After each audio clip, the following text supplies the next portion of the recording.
In this video, we are going to discuss how to examine different system properties for the discrete time LTI systems. And here, since we are dealing with LTI, linear time invariant systems, we are left with only 4 properties to examine: the memory, the causality, invertibility, and stability. And we'll see that here we will have exactly the same definitions that we defined for continuous time systems, but we are applying for discrete time systems, and there will be a small difference in the definitions. Okay?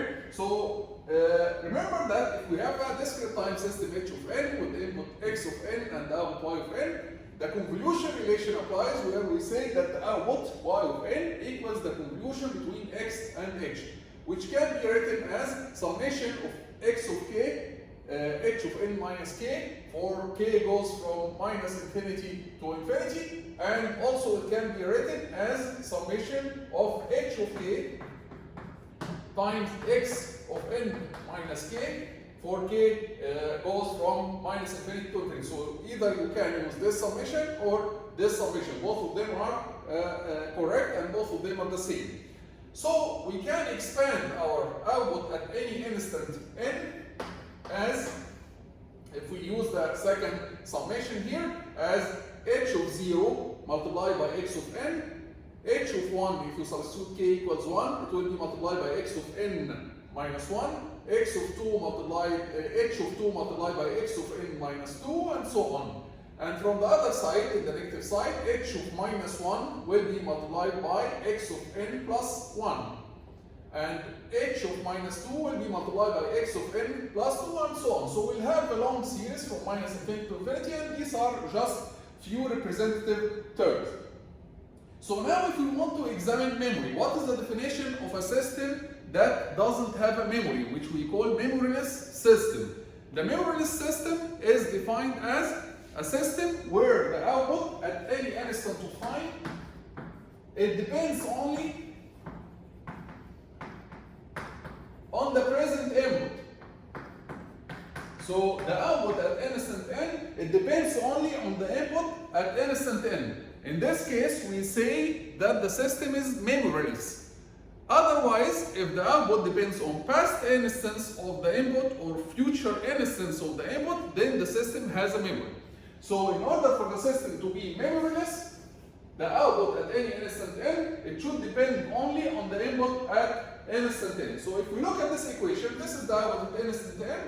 In order to depend only on the input at instant n, then all h's, h1, h2, h minus 1, h minus 2, h minus 3 must be 0.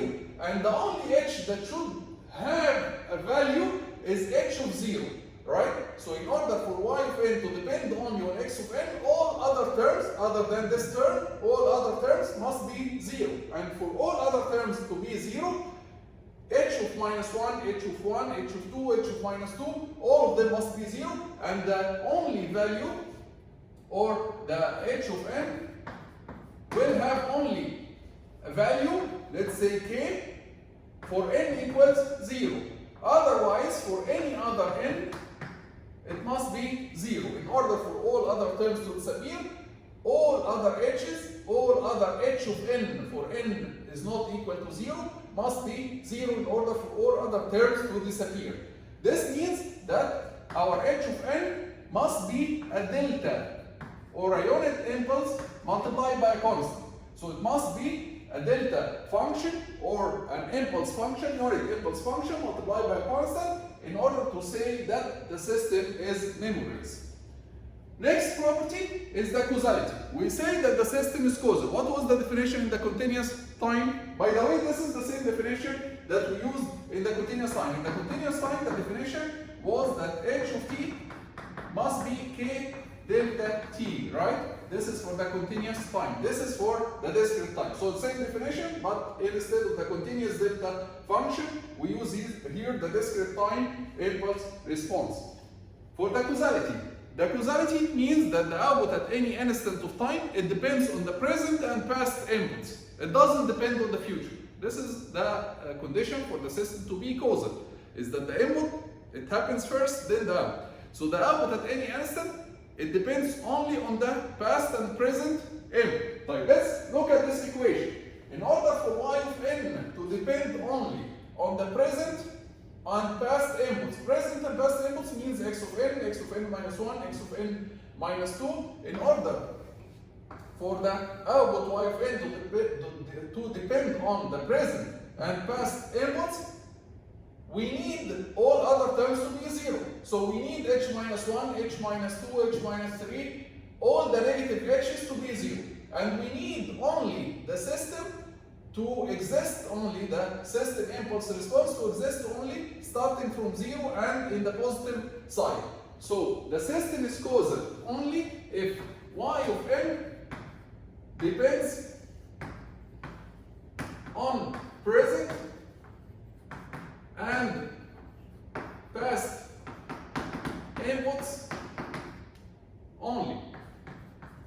This translates that h of n must be 0 for n, h of n must be 0 for n less than 0. So this is the condition for the system to be causal.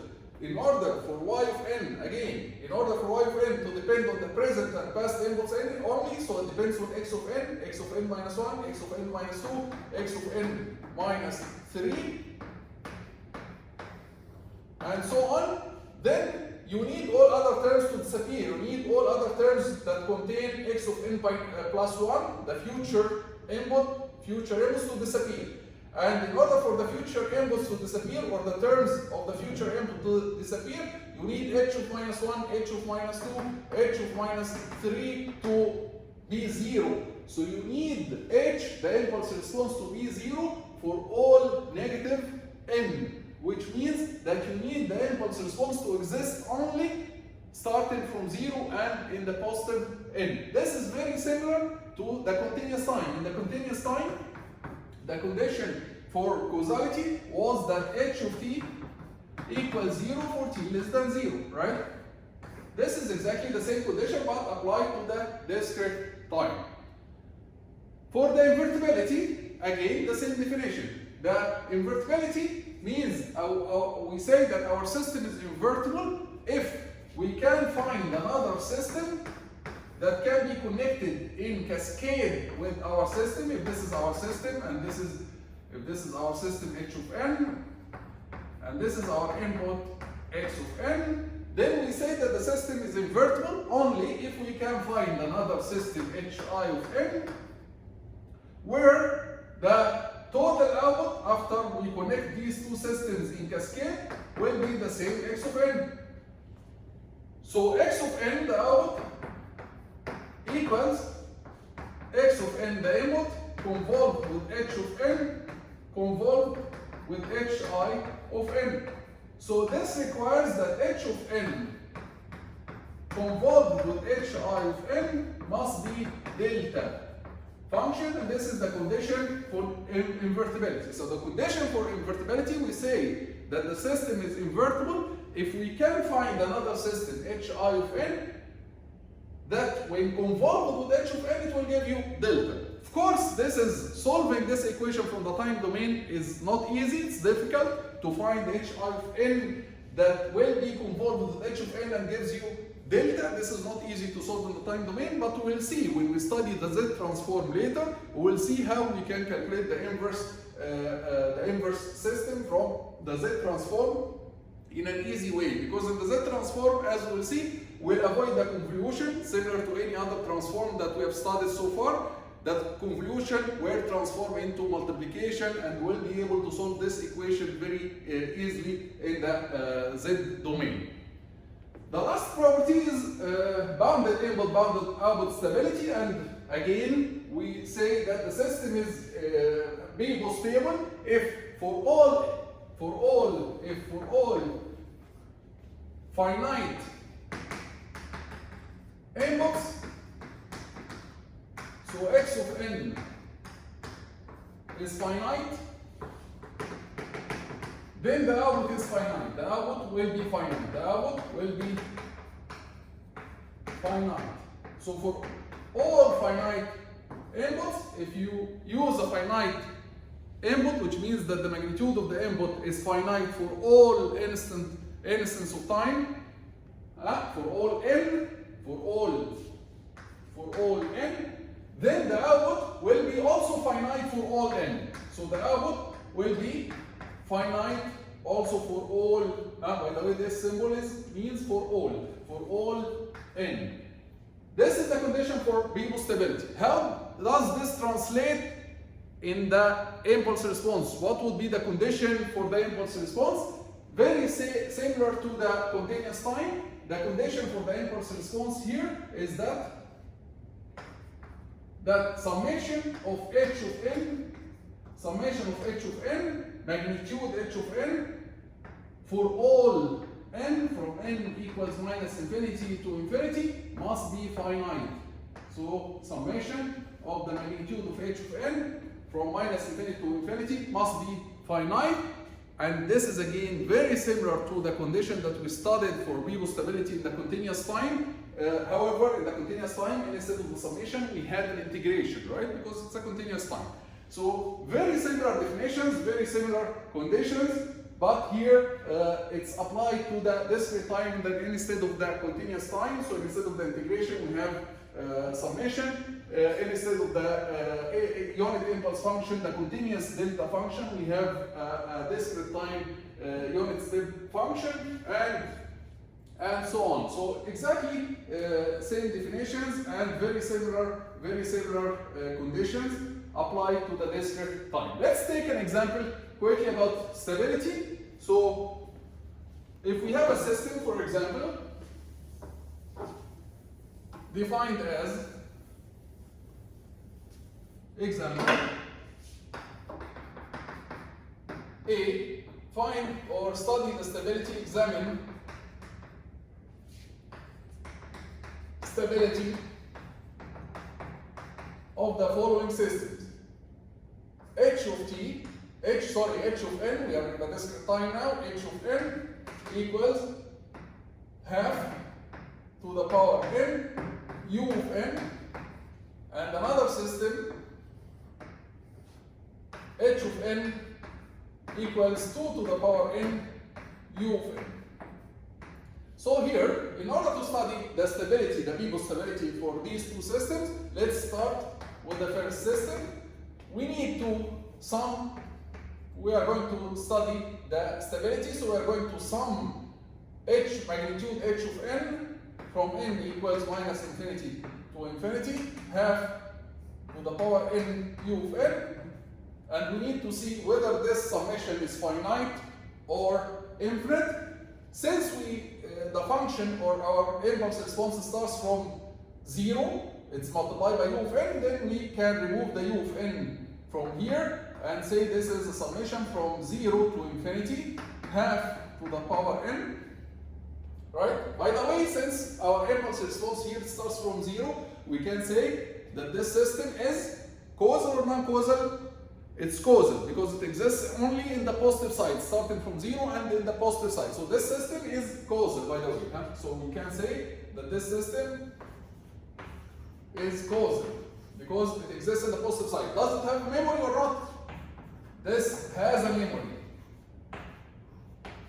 because it's not equal to constant multiplied by delta, right? Same for the other system. The other system is also causal because it exists only in the positive side and 0, and it has a memory. Right. Let's go back to the stability. Summation of half to the power n. You remember in a previous video we defined summation of a to the power n. We defined the summation of a to the power n from n equals 0 to infinity to be 1 over 1 minus a, right? This summation is very important because we are going to use it a lot here and in the Z transform. Also, we studied that summation from n equals 0 to, let's say, k. It will be a to the power n. It will be 1 minus a to the power k plus 1 over 1 minus a. And these summations are valid only for magnitude a less than 1. So you can use only you can use these summations only if the magnitude of A is less than 1, and this is a very important point. Now let's go back to our system. We have a summation of half to the power n from n equals 0 to infinity. So our A here is half. So this summation will be 1 over 1 minus A, which is half. So it will be 1 over half, which is 2. So the summation is finite, less than infinity. Hence, we can say now that our system is stable, Liouville stable. Now let's move to the next system, system number B. In system number B, we have 2 to the power n u of n. So we are going to sum 2 to the power n u of n from n equals negative infinity to infinity. And since we multiply by unit step, we can remove the unit step and change the summation to be from 0 to infinity. However, now this summation, in this summation, we cannot apply the rules here, because the rules here apply only if the magnitude of A, the magnitude of the constant is less than 1. Here, the magnitude of the constant is 2, it's greater than 1, so we cannot apply these rules. What can we do? Now, if we look at this summation, this is a summation that is increasing. So if you plot it, you will find that 2 to the power 0, at 0 it will be 1, then it will be 2, then it will be 2 to the power 2, it will be 4, then 8, it will keep increasing up to infinity, right? So when you keep adding these terms, and one of them, when n goes to infinity, it will be infinity, this summation, the terms as n goes to infinity, the terms are going to be very large, going to infinity tends to be infinity, so the summation for sure will be infinity, right? So we say here that the second system, since the summation of the magnitudes is infinity or goes to infinity, we say that the second system is unstable. And we'll stop this video here, and next video we are going to talk about the general modeling of discrete time systems. Okay, see you in the next video.